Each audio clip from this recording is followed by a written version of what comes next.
स्वागत है आप सभी का टेक स्टडी ITI इस चैनल में। आज इसमें हम वर्कशॉप कैलकुलेशन एंड साइंस का एक क्वेश्चन पेपर करेंगे जो कि आपके सेकेंड ईयर सभी ट्रेडों के लिए होगा। जो आपका NSE IIT अभी एग्जाम करवा रहा है उसी के पैटर्न पे हमने प्रिपेयर किया है, जिसमें टोटल 20 क्वेश्चंस होंगे। आप वीडियो को पूरा देखिए, आपको इसमें से बहुत सारे क्वेश्चंस आपके एग्जाम पेपर में मिलने वाले हैं। तो आइए स्टार्ट करते हैं यहाँ से। क्वेश्चन नंबर 1 है, देखिए, which is the main purpose of using the lubricant oil in engine moving parts. कोई जो इंजन चलती भागों में स्नेहक तेल का उपयोग करने का मुख्य उद्देश्य है।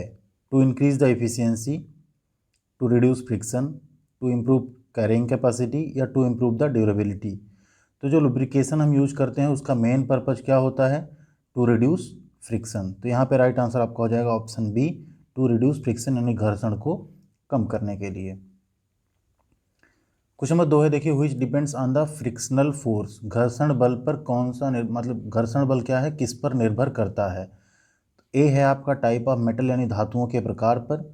बी है आपका कॉन्टैक्ट सरफेस यानी जो संपर्क सतह होगी उस पर। सी है quantity of the contacting metals, जो संपर्क धातुओं की मात्रा है। या क्वालिटी ऑफ मेटल्स, जो धातुओं की गुणवत्ता है। तो हमेशा जो फ्रिक्शनल फोर्स होता है वो डिपेंड करता है किस पे? कॉन्टैक्ट सरफेस पे। वो रफ है या स्मूथ है उस पे वो डिपेंड करता है। क्वेश्चन नंबर 3 है, देखिए, what causes the efficiency of a machine bye maintaining the lubrication. इसमें ये पूछ रहा है कि अगर हम लुब्रिकेशन को मेंटेन रखें तो मशीन की दक्षता का कारण बनेगा। मतलब मशीन की दक्षता क्या होगी?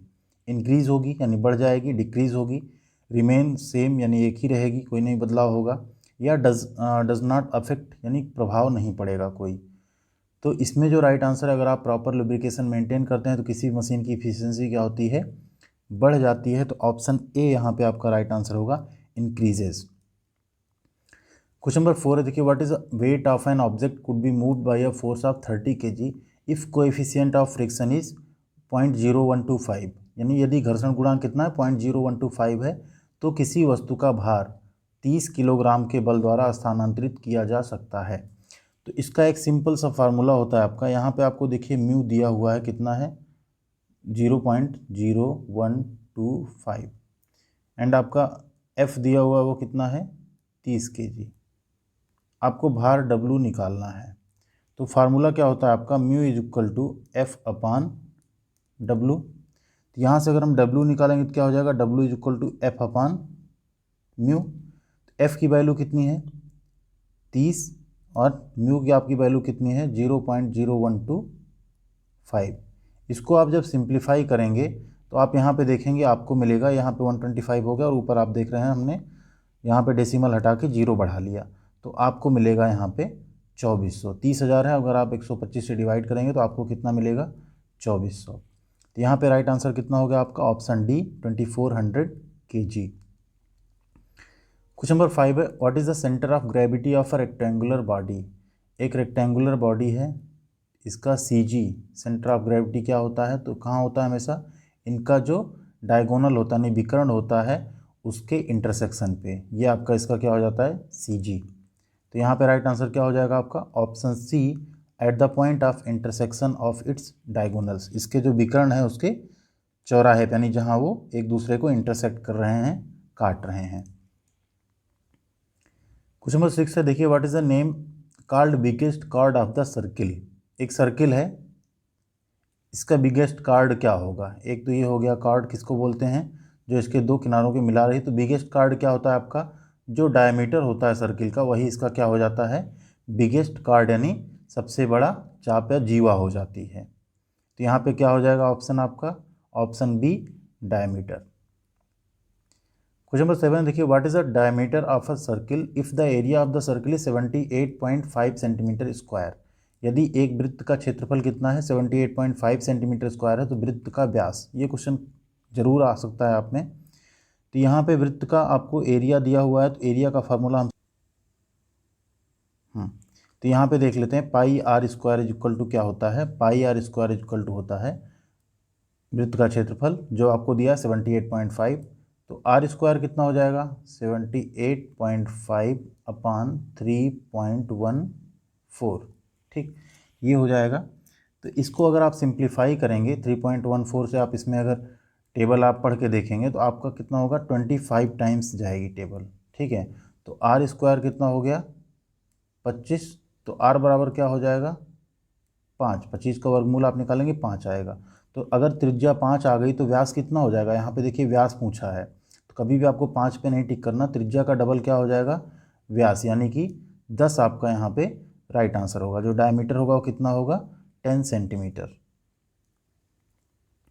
क्वेश्चन नंबर 8 है यहाँ पे, what is the multiplication value of 5a square B into 8a⁵ into B cube. तो यहाँ पे आप इसको सिंपली कर लीजिए 5a square B into 8a⁵ and B cube. तो अब जब भी मल्टीप्लीकेशन होता है इसमें क्या होगा, नंबर नंबर को हम मल्टीप्लाई कर देंगे, बाकी जो है इनका क्या होगा घातें जुड़ जाएंगी आपस में। तो 8 5 जा कितना हो गया 40, a⁵2 है यहाँ 5 है तो कितना हो जाएगा a⁵7, बी है एंड b⁵3 है तो कितना हो जाएगा b⁴।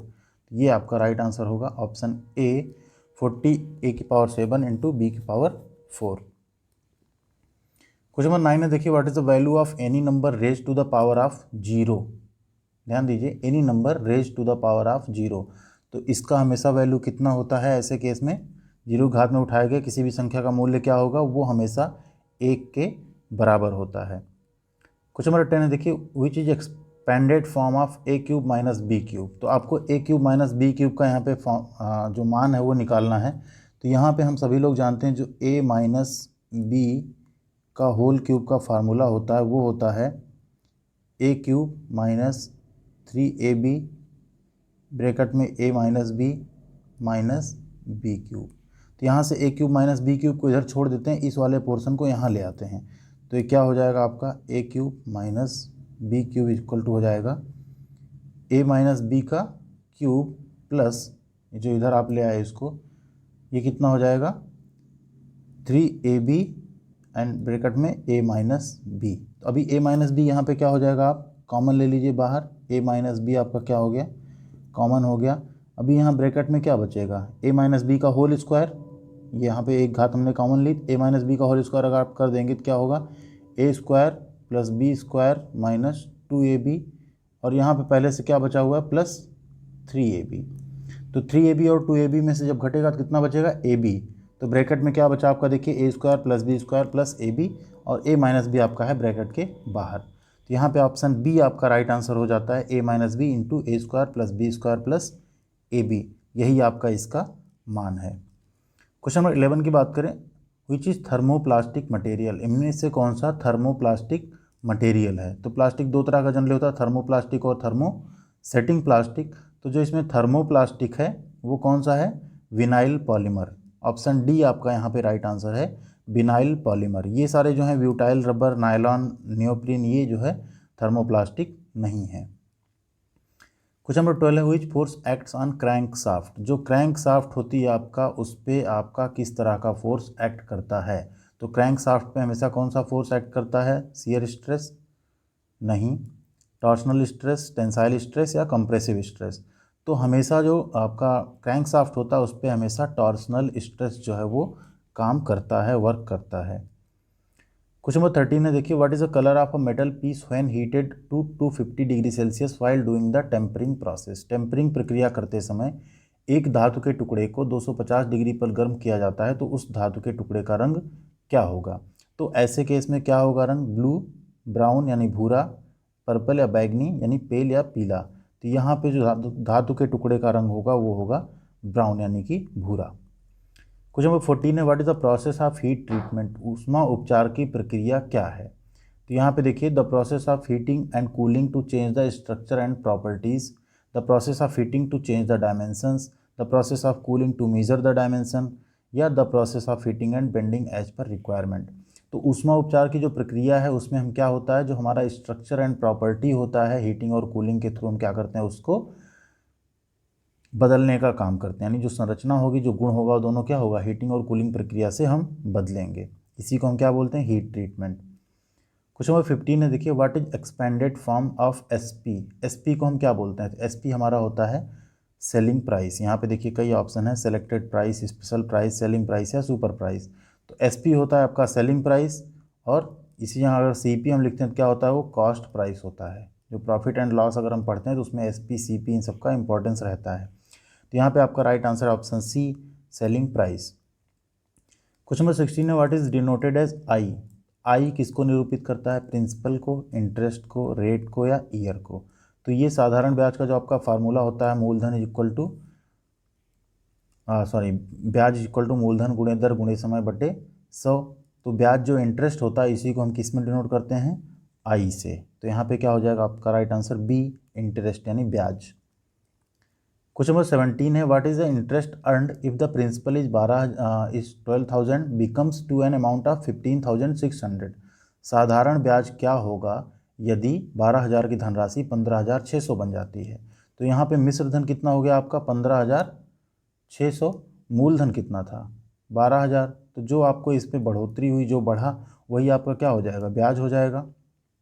तो कितना आएगा ये 3600। यहाँ के ब्याज की दर नहीं पूछा है, अमाउंट पूछा है। तो ब्याज का अमाउंट कितना हो गया 3600। तो यहाँ पे आप लगा देंगे इजली 3600 जो है आपका ब्याज हो गया। क्वेश्चन नंबर 18 है, which authority publishes schedule of rates. कौन सा प्राधिकरण दरों की अनुसूची को प्रकाशित करता है। इंडिविजुअल यानी व्यक्तिगत होती, कोई भी कर सकता है। कारपोरेट यानी निगम से संबंधित होती है। पार्टनरशिप फर्म, किसी पार्टनरशिप फर्म के थ्रू जो है वो निर्धारित होती है। या गवर्नमेंट डिपार्टमेंट, जो सरकारी विभाग है वो पब्लिश करता है। तो यहाँ पे आपका राइट आंसर होगा गवर्नमेंट डिपार्टमेंट। जो शेड्यूल ऑफ रेट होगा वो हमेशा कौन पब्लिश करेगा, गवर्नमेंट डिपार्टमेंट, उन्हीं को अथॉरिटी होती है। क्वेश्चन नंबर 19 है, which of the impurity in cast iron makes it hard and brittle. जो कास्ट आयरन है उसे हार्ड और ब्रिटल यानी कठोर और भंगुर बनाता है, ऐसी कौन सी अशुद्धता अगर इसमें रहेगी तो सिलिकॉन, सल्फर, मैग्नीज या फास्फोरस। तो जो सल्फर है ये अगर ज़्यादा मात्रा में उसमें रहती है तो कास्ट आयरन को क्या बना देती है, ये भंगुर बना देती है। क्वेश्चन नंबर 20 यहाँ पे देखिए, इसी में अगर हम बता दें, जैसे कास्ट आयरन को जब हम पिघला लेते हैं, जो आपका लोहा आया, मान लीजिए आयरन और आया, उसको पिघला के हम कास्ट आयरन बनाते हैं, इसीलिए इसका डिसल्फ्राइजेशन किया जाता है स्टील बनाने से पहले, जिससे कि इसकी भंगुरता जो है वो हट जाए। क्वेश्चन नंबर 20 की यहाँ बात करें तो what is the name of a booklet the rates of various terms are indicated. ऐसी बुकलेट जिसमें विभिन्न दरों का संकेत दिया जाता है उसे क्या कहते हैं, price bank, price bunch, price tag या प्राइस कैटलॉग। तो ऐसी चीज़ को हम क्या कहते हैं, price catalogue. Option D, price catalogue या मूल्य सूची कहते हैं। तो ये 20 क्वेश्चंस थे आपके वर्कशॉप कैलकुलेशन एंड साइंस के, इनको आप ज़रूर देख के जाइए। आई होप ये आपके एग्ज़ाम में ज़रूर आएंगे। पिछली बार इनमें से कई क्वेश्चंस पूछे भी गए थे और इस बार भी जो एग्जाम्स हुए 3 को और 5 को, उसमें भी इनमें से बहुत सारे क्वेश्चंस पुटअप हुए हैं। तो वीडियो पसंद आई तो लाइक और शेयर ज़रूर कीजिए। चैनल पर नए हैं तो चैनल को सब्सक्राइब कर लीजिए। Thank you very much.